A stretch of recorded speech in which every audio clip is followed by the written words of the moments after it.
विजयदशमी के दौरान यह याद करना जरूरी है कि भगवान श्री राम ने किसी ऐसे रावण का वध नहीं किया था जो विद्वान था, शास्त्रों का ज्ञाता था और अपने राज्य की भलाई के बारे में सोचता था।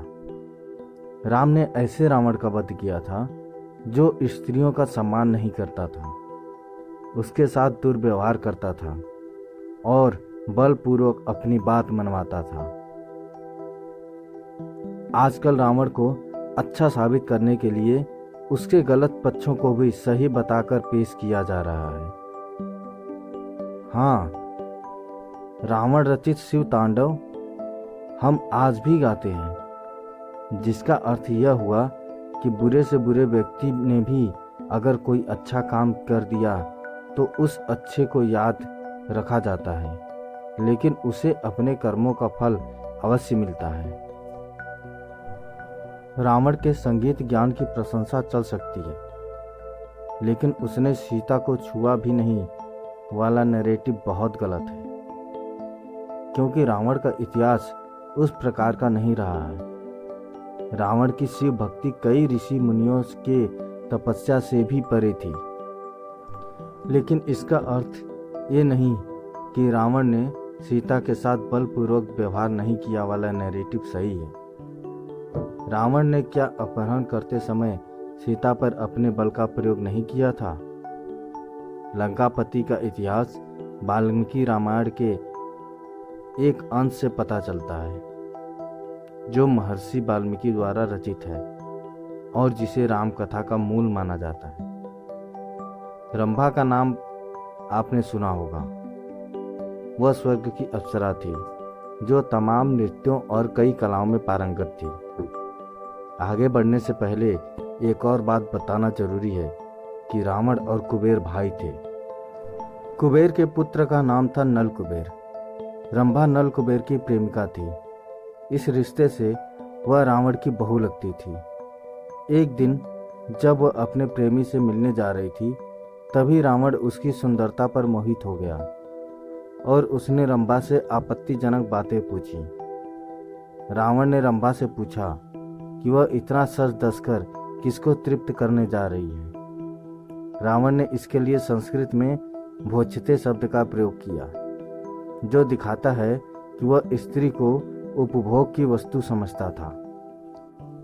रंभा ने रावण को रिश्ते नातों की याद दिलाई।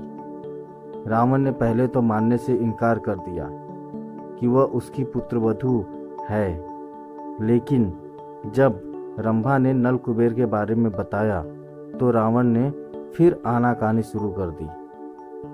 उस समय रंभा काफी डरी हुई थी और देवताओं को भी जीत चुके रावण के बारे में उसे पता था कि वह कुछ भी कर सकता है। डर से कांप रही रंभा को शायद यह नहीं पता था कि रावण अपनी दुष्टता के कारण रिश्तों नातों की भी परवाह नहीं करेगा। क्या आपको पता है, जब यह साबित हो गया कि रंभा रावण की पुत्रवधू है, तब रावण ने क्या जवाब दिया? रावण ने कहा कि सारे रिश्ते नाते सिर्फ उन्हीं स्त्रियों के लिए होते हैं जो किसी एक पुरुष की पत्नी हो। उसने रंभा से कहा कि स्वर्गलोक में तो ऐसा कोई नियम कानून या रिश्ते नाते नहीं होते। उसके बाद रावण ने रंभा के जांघों और वक्ष स्थल को लेकर आपत्तिजनक टिप्पणी की।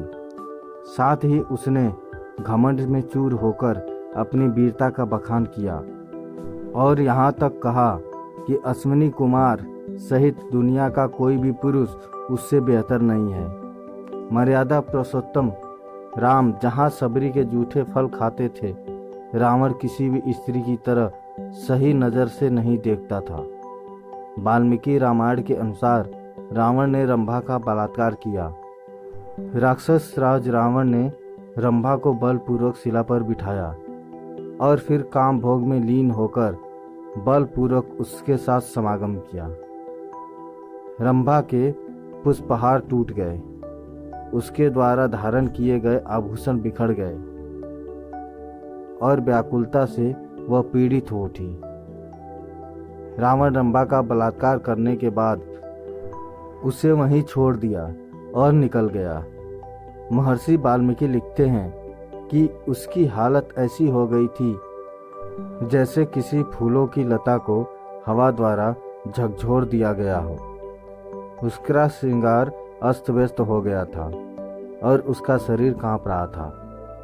बिलखती हुई रंभा अपने प्रेमी नल कुबेर के पैरों पर गिर पड़ी थी।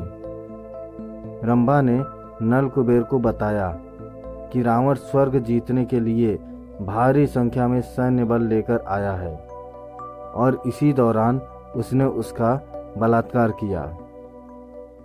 नल कुबेर महामना थे।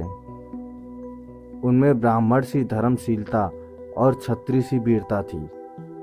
अपनी प्रेमिका के साथ हुए अत्याचार से क्रुद्ध होकर नल कुबेर ने उसी क्षण रावण को श्राप दिया कि आगे से उसने किसी भी स्त्री के साथ बलपूर्वक समागम करना चाहा तो उसके सिर के टुकड़े हो जाएंगे। अर्थात रावण तब तक किसी स्त्री के साथ संभोग नहीं कर सकता था जब तक वह ऐसा न चाहती हो। यही कारण था कि रावण ने सीता के साथ लंका में जबरन कुछ गलत करने की कोशिश नहीं की। दोस्तों, यह कहानी आपको कैसी लगी हमें कमेंट करके ज़रूर बताएं। अगर अच्छी लगी तो शेयर करें, सब्सक्राइब करें और लाइक करें। धन्यवाद।